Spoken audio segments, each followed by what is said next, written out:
On February 13th, 2024, my best friend passed away. There with him, I was scratching his head, and it sucked. Some of you might not know, but for my Twitch channel, for the first 5 years that I streamed, I had a partner on the channel, and his name was Teddy. He was my all-black Dachshund, and he was my man. He was my boy. And he was in great health. Everything was doing really well. Every time we took him to the vet, minus the fights he would get in with much bigger dogs or multiple dogs, but he was always super strong. Heart was great. And took him in for his 16-year checkup. They said, hey, he's looking great. And after that, within a few weeks, he started coughing a little bit. And we didn't know what was going on. I had known that with the older dogs, their heart starts to swell. Sometimes they'll develop a little like hacking, like ha, kind of cough. And so I just kind of assumed that. Just try to keep him getting too excited. And eventually it got worse. We took him in. They did an x-ray or a scan of some kind and found something in his lungs. They were hoping that it was just kind of pneumonia. It wasn't. We think it was cancer. And within a few weeks, he started having seizures and couldn't walk. And I made the difficult decision to put him down. And as I said, I was there with him. My wife was there. I got him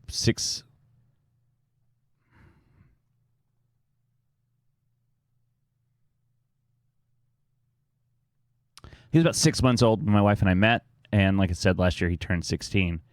And I have so many stories, and I so sad that y'all didn't get to know him when he was an absolute nut and crazy dog. And I mean, I've got so many stories from him, chewing through an entire door to pooping on a table just to be a dick. And I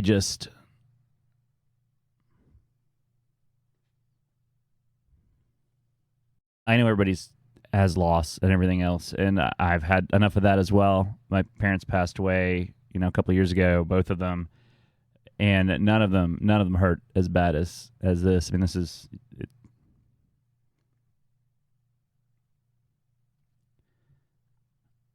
I told myself when he passed away after that, because he was on my TikToks, he was on my YouTube Shorts, and because he was on the Twitch channel so much, that I was going to make a video about him and just talk about how awesome he was and how much, how important he was to me and my family. And it was always too hard.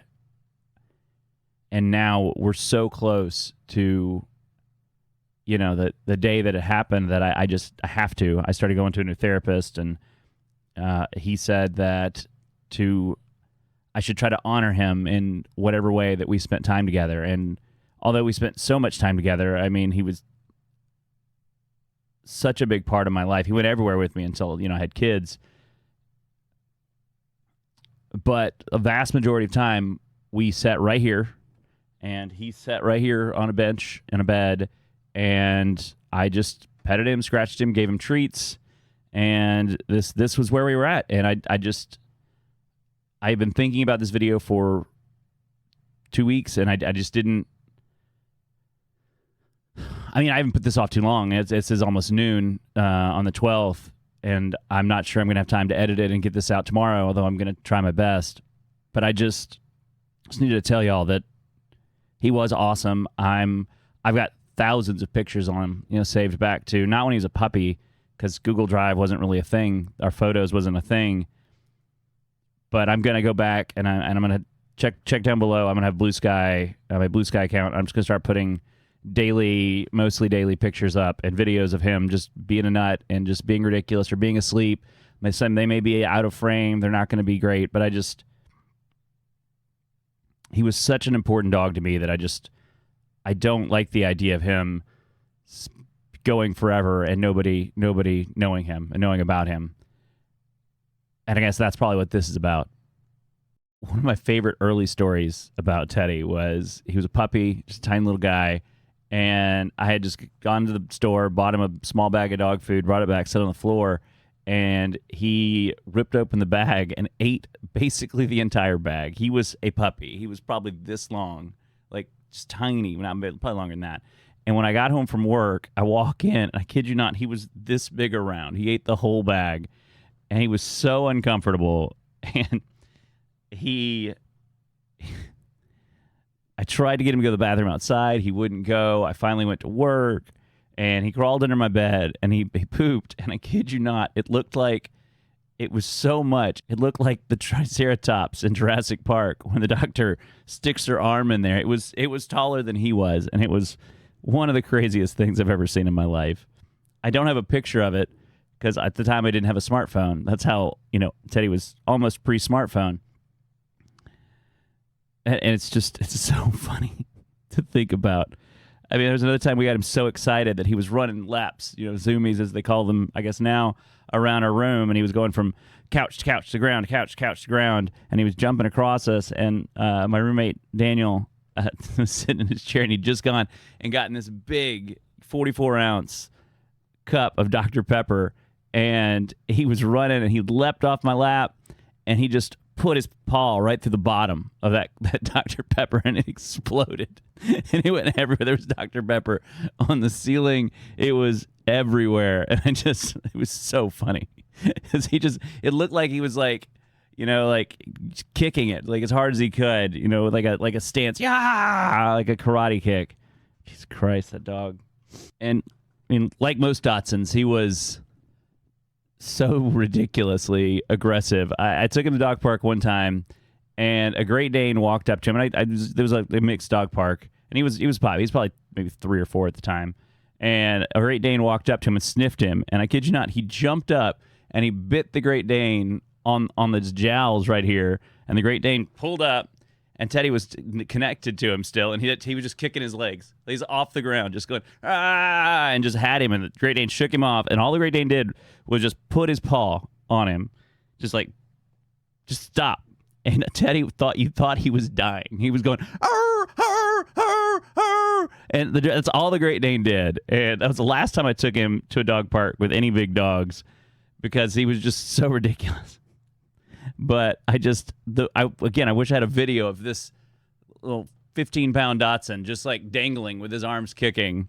I do have a video, but I don't know if I can find it, of the first time we took him, my wife and I took him to the beach, where she took him out of the water. I'm videoing it, and she puts him down in the water, and he starts swimming. He was a good swimmer. He had his tiny little short legs. But we didn't think that a wave came and hit him, and he went under and rolled. And within a few seconds, kind of just like the Great Dane, we're like, oh God. And we all we see pop up are 4 little legs going. And so I drop the camera, and I run and get him and pull him out. And I set him on the sand, and he shakes off, and he runs up, and he goes and crawls under these people's chair. And, we go to get him, and there's a group of older ladies, and they go, do y'all have any kids? And we're like, no, ma'am. They go, you should probably wait a little longer to have any more kids.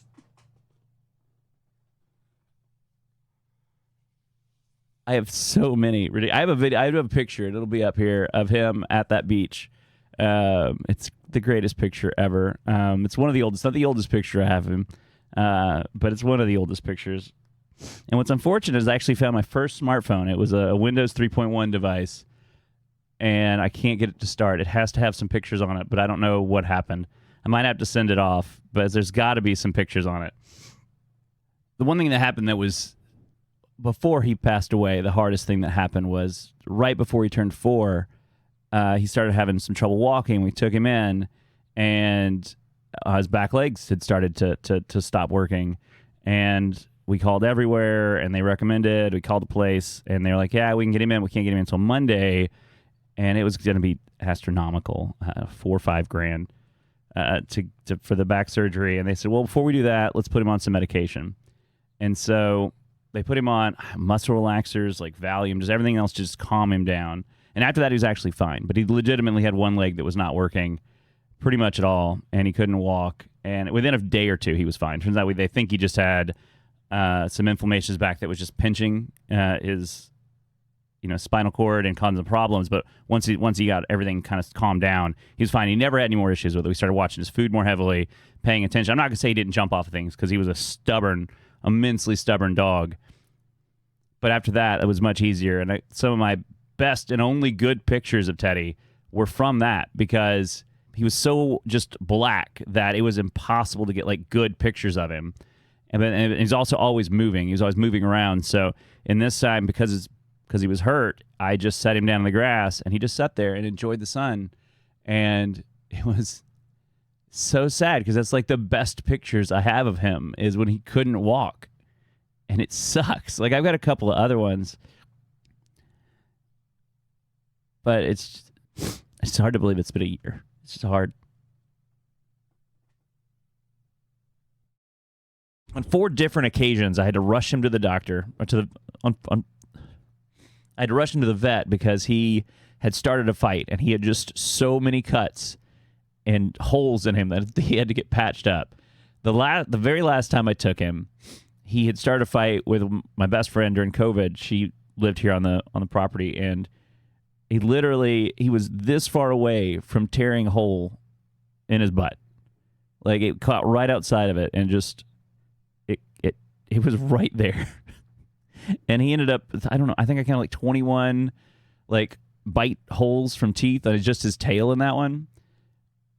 And after that, he was good. I think he got it out of him because he was 14 at the time, 13, 14. But I remember like just rushing him to the doctor, and you know he's getting stitches, and they're stitching him up, and he's just fine. He's like, whatever, I don't care, you know. Like in his mind, he won. And you know, she lived in an Airstream in her backyard, and she moved out, but the Airstream stayed for about a year. And every time he'd go outside to the backyard, he'd see it, and he'd just start barking at it. There's nothing in there. He just barked at it just to show, like, I won. And that's the thing, is like he meant so much to me. I mean, I managed properties for, you know, a company, and we lived in the units, and he would just off leash just walk around with me, follow around. I wouldn't go very far too codependent to do that. You know, he spent time with my grandmother, and one of the hardest things about this year is that when I was sad or angry, he was such a good dog. He would just lay there with you. And no matter who I was mad at, whether it was my wife or family or kids or anything, if I felt bad about myself, I could always depend on him to just lay down beside me and just fall asleep. And I'd wake up with like his collar, like imprint on my leg, my arm, because he would just lay there and he would just be still. No creature on this earth is better at cuddling than he was. And it's just, every time, the first part of last year was extremely hard. The second part got easier. Again, we've got 3 kids. I've got a family. Yeah, I need to focus on everything else. In the grand scheme of things, he's still a dog, you know, no matter how special he was to me. But last year, on November 15th, you know, my wife said, "Hey, how are you doing today?" And I said, "I'm good, you know, just kind of getting some stuff done and trying to focus." And she goes, "Oh, okay." And I go, "Why?" And then she goes, "'Cause it's Teddy's birthday." And I don't know how I forgot it. I mean, every year it was a big deal. And I know it's not my fault. I know it's not my fault. I know that. I know that me forgetting is just part of it. I get it. It sucked. It's the weirdest thing that we never figured out about Teddy was when he would run and get excited, he would run only in counterclockwise circles. No one ever figured it out. I must have talked to 10 vets throughout his life. No one could figure it out. If it was an inner ear problem, that's most of them went to. But I don't know why he did either. He would get super excited. He'd run these super tight counterclockwise circles, or these big counterclockwise circles. And I remember when he was a puppy, after I noticed it, taking treats and stuff and like getting him to stay in one spot and then trying my darndest to get him to go to the right. And he would follow it with his mouth. He'd go all the way until he couldn't reach it anymore. And then he would just go all the way back around to get it this way. He'd go all the way. There was something in him that just would not like go to the right. Not to say he wouldn't like turn to the right. He would, but he wouldn't get so excited and just run in circles. I've got a video of him somewhere. I don't have any good videos of him, like the really tight, really fun really ridiculous circles that he would do. But I got a few of him kind of doing it slower when he was older.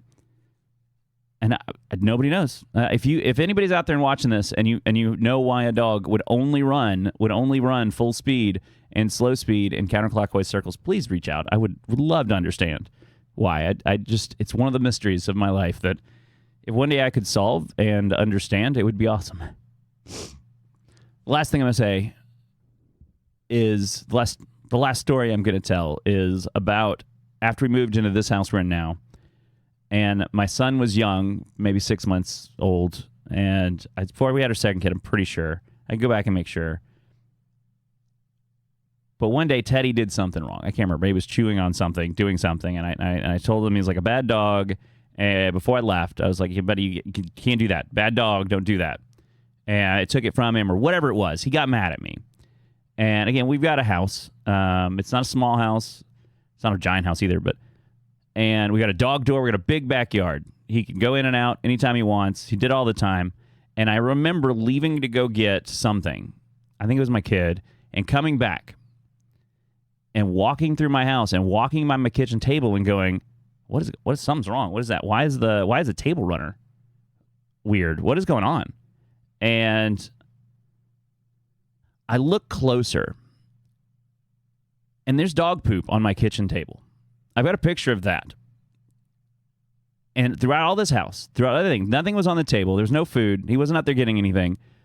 This vindictive, amazing little bastard of a dog jumped up in a chair, jumped up onto the kitchen table, did his little Dotson arch back, and just pooped on the table, and then tried to cover it up with a runner like I wouldn't see it. And if there's anything that encapsulates his personality of stubborn love and just, I don't know. That's it. And it sounds like he's an asshole because he was, but he was my asshole. And I love him and I miss him every minute of every day. So anyways, I love y'all guys. Thanks for watching if you did. And if you didn't, that's okay too. But anyways, I'll have another video out tomorrow, hopefully. Thanks.